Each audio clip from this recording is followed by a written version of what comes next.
नहमदुहु व नसल्ली अला रसूलिहिल करीम। अस्सलामु अलैकुम व रहमतुल्लाहि व बरकातुहू।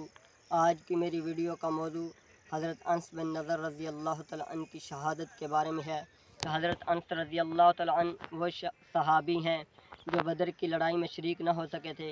इनको हर वक्त सदमा रहता था और इनको हर वक्त सदमा रहता था और अपने नफ्स को मलामत करते रहते थे कि इस्लाम की सबसे पहली अजीम शान लड़ाई है जिसमें तू उसमें भी शरीक न हो सका। और इनकी तमन्ना थी कि अगर कोई दूसरी लड़ाई हुई तो इंशाल्लाह मैं उसमें ज़रूर शरीक हूँगा। इत्फाक से उहद की लड़ाई पेश आ गई तो हज़रत अनस रज़ी अल्लाह तआला अन्हु बड़ी बहादुरी और दिलेरी से शरीक हुए। अव्वल में तो मुसलमानों को फ़तह हुई, बाद में एक गलती की वजह से मुसलमानों को शिकस्त हुई। वो गलती ये है कि हुज़ूर सल्लल्लाहु अलैहि वसल्लम ने कुछ लोगों को एक ख़ास जगह पर मुकर्रर किया था और कहा था कि आपने इस जगह से नहीं हटना, तक मैं आपको ना कहूँ आपने इस जगह से नहीं हटना। जब मुसलमानों को फ़तह हुई, उन लोगों ने देखा कि मुसलमानों को फ़तह हो गई है, वो भी उस जगह से हट गए कि अब जंग तो ख़त्म हो चुकी है। उनके सरदार ने उन्हें कहा भी था कि रसूलुल्लाह सल्लल्लाहु अलैहि वसल्लम ने आपको कहा था कि आपने इस जगह से नहीं हटना जब तक मैं आपको ना कहूँ। उस जमात ने कहा कि हजूर सल्लल्लाहु अलैहि वसल्लम ने सिर्फ लड़ाई के वक्त के वास्ते कहा था, अब लड़ाई ख़त्म हो चुकी है। ये समझकर वो उस जगह से हट गए, मैदान में पहुंच गए कि भागते हुए काफिरों का पीछा किया जाए और माल गनीमत हासिल किया जाए।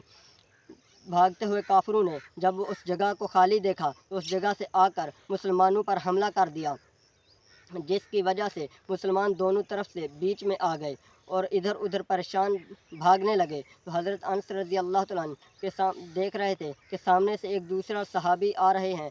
हज़रत साद बिन मुआज़ रज़ी अल्लाह तआला अन्हु उनसे कहा, अय साद बिन मुआज़ कहाँ जा रहे हो? खुदा की कसम ओहद के पहाड़ से जन्नत की खुशबू आ रही है।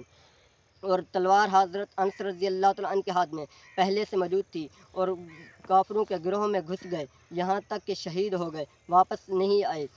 शहादत के बाद हज़रत अनस रज़ी अल्लाह तआला अन्हु के बदन मुबारक को देखा गया कि छलनी हो चुका था। हज़रत अनस रज़ी अल्लाह तआला अन्हु के बदन मुबारक पर 80 से ज़्यादा तीर और तलवार के ज़ख्म थे।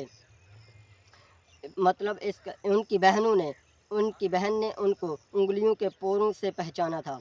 मतलब इसका यह है कि हज़रत जो लोग इखलास और सच्ची तलब के साथ अल्लाह के काम में लग जाते हैं, उनको दुनिया में जन्नत का मज़ा आने लगता है। कि हज़रत अनस रज़ी अल्लाह तआला ने अपनी ज़िंदगी में जन्नत का मज़ा अपनी ज़िंदगी में जन्नत की खुशबू सूंघ रहे हैं कि जो आदमी इखलास में अल्लाह का हो जाए, उसे जन्नत का मज़ा दुनिया में आने लगता है।